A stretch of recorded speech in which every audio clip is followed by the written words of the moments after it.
तो hello everyone, welcome to जेनिक unstoppable. तो बच्चों, ये जो हमारी सीटीक्यू की सीरीज चल रही है इंजीनियरिंग मैथमेटिक्स की, इसमें जो लास्ट क्लास आपकी हुई थी लेक्चर नंबर 12, उसमें हमने स्टार्ट किया था non homogeneous system of linear equations. Okay, तो उसी को आज हम कंटिन्यू करेंगे, क्योंकि non homogeneous system of linear equation से गेट में बहुत सारे क्वेश्चंस पूछे जाते हैं, इसलिए मैं आपको ज्यादा से ज्यादा प्रैक्टिस करवा रहा हूँ।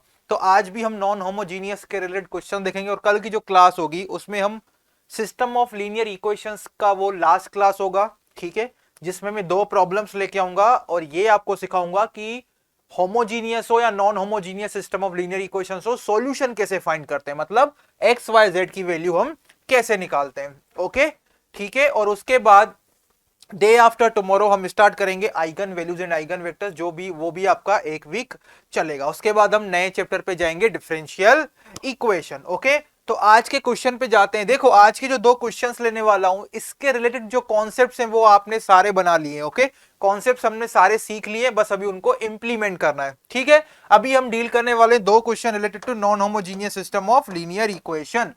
तो फर्स्ट क्वेश्चन में देखो क्या बोला है, consider the following linear system. Okay, एक लीनियर सिस्टम का मतलब एक सिस्टम है जिसमें नंबर ऑफ लीनियर इक्वेशंस हैं, कितनी? तीन।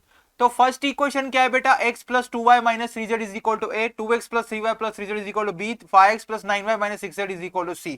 The system is inconsistent if a, b and c satisfy the equation. Okay, इस क्वेश्चन में देखो क्या बोला गया है। सबसे पहले ये non homogeneous system of linear equation है। Okay, non homogeneous system of linear equation है, ठीक है, चलो इतना क्लियर हो गया।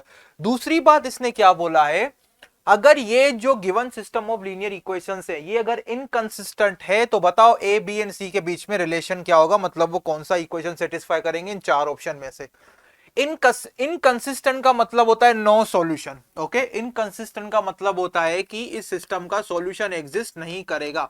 हमें ए बी एंड सी के बीच में ऐसा रिलेशन डेवलप करना है ताकि ये जो given non homogeneous system of linear equation है इसका सॉल्यूशन एग्जिस्ट ना हो। ओके, तो इसने वर्ड यूज किया है inconsistent. Okay, inconsistent.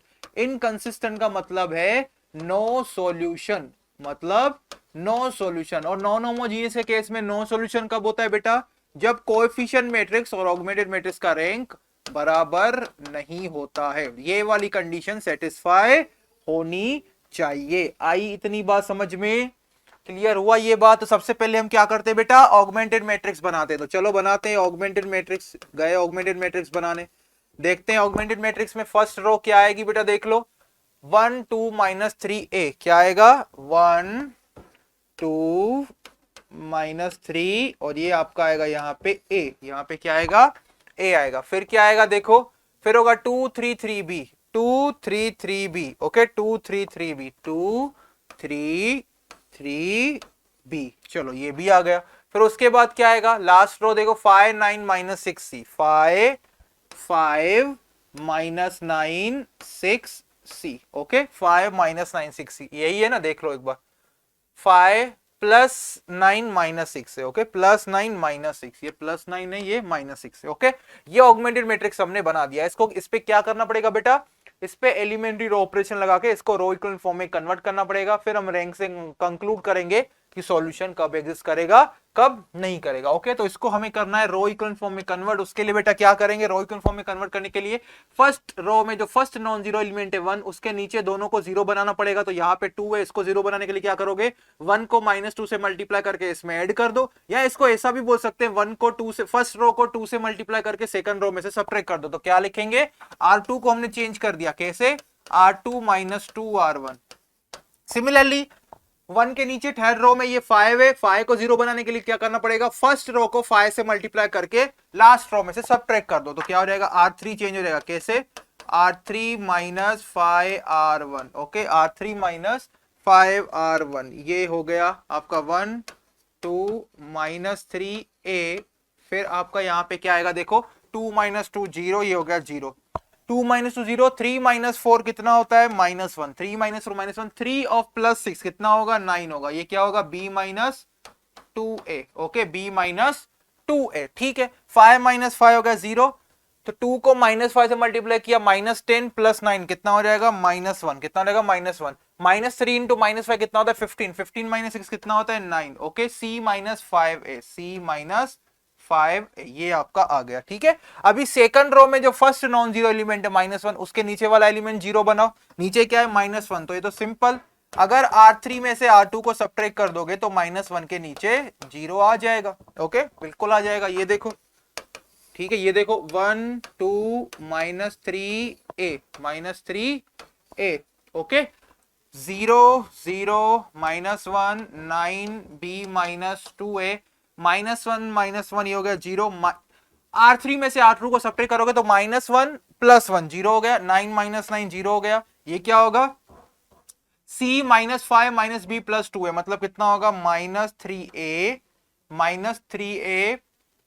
-b +c। Okay, ये आपका हो गया। ओके, देखो C -5 है -b +2 है, तो -5 +2 है -3 है +c, और ये हो गया -b। ओके, ठीक है, अभी यहां पे क्या बोला है ध्यान से देखना। ओके, ध्यान से देखना, इसने क्या बोला है, सिस्टम को इनकंसिस्टेंट बनाना है। ओके, इनकंसिस्टेंट बनाना है। यहां पे देखो ऐसा ही बोला है ना, यहां पे ध्यान दो, इसने क्या बोला है, द सिस्टम इज इनकंसिस्टेंट नहीं consistent. Okay, the system is consistent, ऐसा है, इनकंसिस्टेंट नहीं, गलती से मैंने यहाँ पे इनकंसिस्टेंट नहीं कंसिस्टेंट होगा। ओके, कंसिस्टेंट, तो कंसिस्टेंट मतलब सॉल्यूशन एग्जिस्ट करेगा। ओके, कंसिस्टेंट मतलब सॉल्यूशन एग्जिस्ट करेगा। ओके, ठीक है, सॉल्यूशन एग्जिस्ट। ओके, ठीक है, उसके लिए ये वाली कंडीशन नहीं होगी, कंडीशन चेंज हो जाएगी, कंडीशन दोनों का रैंक बराबर होना चाहिए, ये हमने सीखा था। सिस्टम कंसिस्टेंट है, कंसिस्टेंट का मतलब सॉल्यूशन इनफाइनाइट सॉल्यूशंस है कि यूनिक सॉल्यूशन है वो बात की बात है, लेकिन इसने पहले क्या बोला है, सिस्टम कंसिस्टेंट है। कंसिस्टेंट का मतलब सॉल्यूशन एग्जिस्ट करेगा, मतलब ऑगमेंटेड और कोएफिशिएंट मैट्रिक्स का रैंक दोनों बराबर होना चाहिए। ओके, ठीक है, अभी ये मैट्रिक्स रो इक्विवेलेंट फॉर्म में आ गया है। देखो कोएफिशिएंट मैट्रिक्स का रैंक कितना होगा बेटा, 2 होगा, ध्यान से देखो 2 होगा ना, ये कोएफिशिएंट मैट्रिक्स है, इसका रैंक 2 होगा क्योंकि इसमें नंबर ऑफ नॉन जीरो रोज कितने हैं, 2 है। ओके, अभी आ जाओ ऑगमेंटेड मैट्रिक्स पे। ओके, ऑगमेंटेड मैट्रिक्स पे अभी ध्यान से देखो, क्योंकि हमें सिस्टम को कंसिस्टेंट बनाना है तो कोएफिशिएंट और ऑगमेंटेड मैट्रिक्स दोनों का रैंक बराबर होना चाहिए। कोएफिशिएंट मैट्रिक्स का रैंक एबीसी पे डिपेंड नहीं करता है, कोएफिशिएंट का मैट्रिक्स एबीसी पे डिपेंड नहीं करता है, और कोएफिशिएंट मैट्रिक्स का रैंक है आपका 2, फिर एबीसी की कोई भी वैल्यू, लेकिन ऑगमेंटेड मैट्रिक्स का रैंक एबीसी पे डिपेंड करेगा। अगर ये -3a -b +c अगर 0 बना दिया तो ऑगमेंटेड मैट्रिक्स का भी रैंक क्या हो जाएगा, 2 हो जाएगा। इफ -3a -b +c = 0, अगर इस एलिमेंट को हम 0 बना देते हैं तो ऑगमेंटेड मैट्रिक्स का भी लास्ट इंटायर रो 0 हो जाएगा, तो उस केस में उसका भी रैंक क्या हो जाएगा बेटा, 2 हो जाएगा। क्या हो जाएगा, 2 हो जाएगा। तो अगर हमें सिस्टम को कंसिस्टेंट बनाना है तो आपको क्या करना पड़ेगा, 3a माइनस, इसको ऐसे भी लिख सकते हो 3a + b - c = 0। अगर abc a, ये जो 3 अननोन थे यहाँ पे a b एंड c, इनकी वैल्यू हमें नहीं पता है, अगर वो ये रिलेशन सेटिस्फाई करेंगे तो आपको इस सिस्टम में कंसिस्टेंट, ये सिस्टम फिर कंसिस्टेंट बन जाएगा, ये सिस्टम कंसिस्टेंट बन जाएगा। कौन सा ऑप्शन चूज करोगे आप, 3a + b - c = 0। अभी एक और चीज को यहाँ पे ध्यान दो, देखो यहाँ पे नंबर ऑफ वेरिएबल्स 3 है, x y z। यहाँ पे देखो कोएफिशिएंट और ऑगमेंटेड मैट्रिक्स का रैंक क्या आ गया, इक्वल आ गया, लेकिन नंबर ऑफ वेरिएबल्स से 3 जो कि रैंक नंबर ऑफ वेरिएबल्स से कम है, तो यहां पे क्या होगा, इस कंडीशन के लिए हमें क्या मिलेंगे, infinite number of solutions, infinite number of solutions. Okay, ठीक है ये बात, ठीक है। अभी अगर इसी में ही ऐसा बोलता, समझ लो केस 2 हम बनाते हैं, केस 2 में ऐसा बोलता, अगर ये क्वेश्चन ऐसे फ्रेम किया जाता, सिस्टम इज इनकंसिस्टेंट, इनकंसिस्टेंट का मतलब होता है नो सॉल्यूशन, नो सॉल्यूशन। उसके लिए क्या कंडीशन होती वो देखो, देखो कोएफिशिएंट मैट्रिक्स का रैंक 2 फिक्स हो गया, अगर ऑगमेंटेड मैट्रिक्स का रैंक लेटर से 3 हो गया या 1 हो गया, तो उस केस में सिस्टम इनकंसिस्टेंट होगा, क्योंकि इनकंसिस्टेंसी के लिए ऑगमेंटेड मैट्रिक्स और कोएफिशिएंट मैट्रिक्स इन दोनों का रैंक बराबर नहीं होना चाहिए। ठीक है, अगर -3a -b +c non zero होगा तो उस केस में ऑगमेंटेड मैट्रिक्स का रैंक 3 हो जाएगा। फिर से मैं रिपीट कर रहा हूं, if -3a -b +c is not equal to 0, ठीक है, -3a -b +c अगर 0 के बराबर नहीं है -3 माइनस बी प्लस सी अगर 0 के बराबर नहीं है तो उस केस में जो ऑगमेंटेड मैट्रिक्स होगा बेटा उसका लास्ट रो नॉन जीरो बन जाएगा, उस केस में ऑगमेंटेड मैट्रिक्स का रैंक हो जाएगा 3। क्या हो जाएगा? 3 हो जाएगा। आई इतनी बात समझ में? क्लियर हुआ? तो अगर ये कंडीशन सेटिस्फाई होगी -3a minus b plus c should not be equal to 0, उस केस में कोएफिशिएंट मैट्रिक्स का रैंक तो 2 हो जाएगा, लेकिन ऑगमेंटेड मैट्रिक्स का रैंक कितना हो जाएगा बेटा? 3 हो जाएगा, which is not equal to rank of A. तो इस केस में सॉल्यूशन एग्जिस्ट नहीं करेगा, नो सॉल्यूशन, और सॉल्यूशन डज नॉट एग्जिस्ट अगर ये वाली कंडीशन सेटिस्फाई होती है। तो इसको ऐसा भी लिख सकते हो 3a plus b minus c not equal to 0। ये क्वेश्चन इस तरीके से भी फ्रेम किया जा सकता है। आई इतनी बात समझ में? क्लियर हुआ? चलो दूसरा क्वेश्चन भी इसी टाइप का है, दूसरे क्वेश्चन पे जाते हैं। देखो दूसरे क्वेश्चन को ध्यान से, क्या बोला है दूसरे क्वेश्चन में? दूसरे क्वेश्चन में क्या बोला है इसको ध्यान से देखो, हो ना।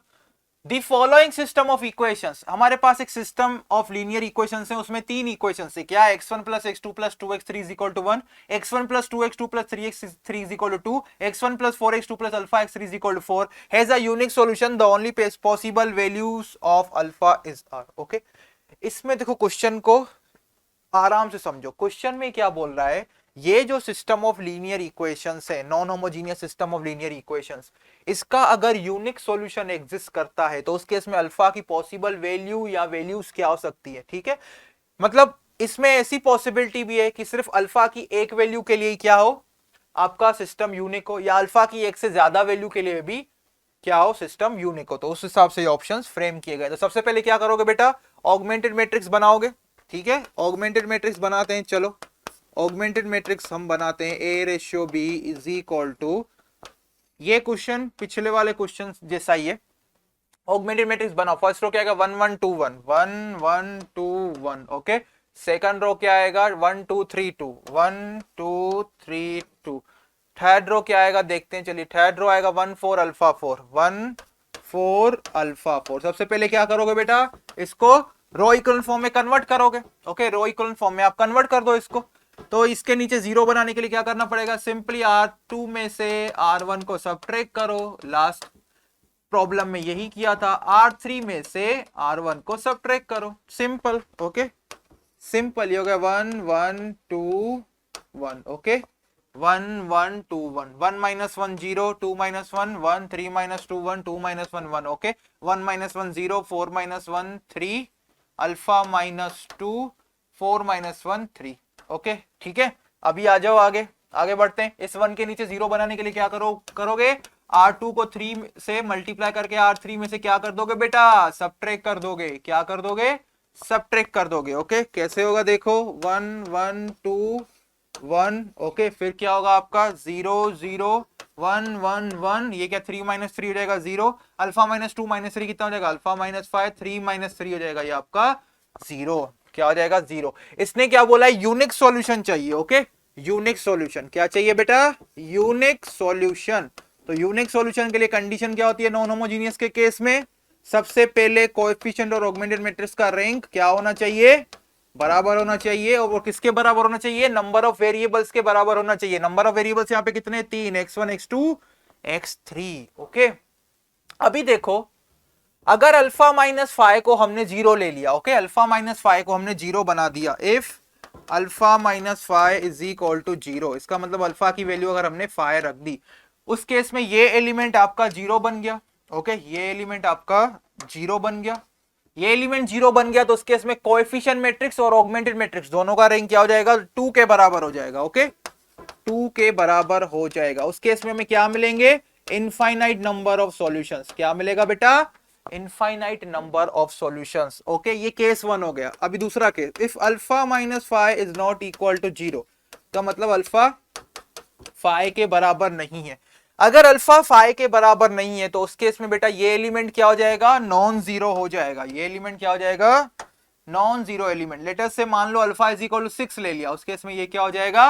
1 हो जाएगा। क्या हो जाएगा? 1। आप अल्फा की कोई भी वैल्यू ले लो अदर देन 5, उस केस में ये एलिमेंट नॉन जीरो होगा। उस केस में कोएफिशिएंट मैट्रिक्स का रैंक भी 3 होगा क्योंकि 3 नॉन जीरो रोज होंगे, और ऑगमेंटेड मैट्रिक्स का भी रैंक 3 होगा क्योंकि उसमें भी 3 नॉन जीरो रोज होंगे। ओके, अगर अल्फा की वैल्यू आप अल्फा की कोई भी वैल्यू ले लो, बस 5 मत लो, उस केस में दोनों का रैंक 3 के बराबर होगा। नंबर ऑफ वेरिएबल्स के बराबर और आपको यूनिक सॉल्यूशन मिलेगा। क्या मिलेगा बेटा? Unique solution. ठीक है, समझ में आई इतनी बात? क्लियर हुआ? तो हम ऊपर जाते हैं, देखते हैं ऑप्शन कौन सा है। Any real number other than 5, यही आपका करेक्ट आंसर होगा। आप अल्फा की कोई भी वैल्यू ले लो अदर देन 5, आपको क्या मिलेगा? Unique solution. ओके, तो बच्चों इस सेशन को हम यहीं पे एंड करते हैं। फिर जो हमारी अगली क्लास होगी कल, उसमें मैं और 2 नॉन होमोजीनियस के रिलेटेड प्रॉब्लम्स लेके आऊंगा और फिर हम इस टॉपिक को कंक्लूड करेंगे। चलिए मिलते हैं नेक्स्ट लेक्चर में। Thank you.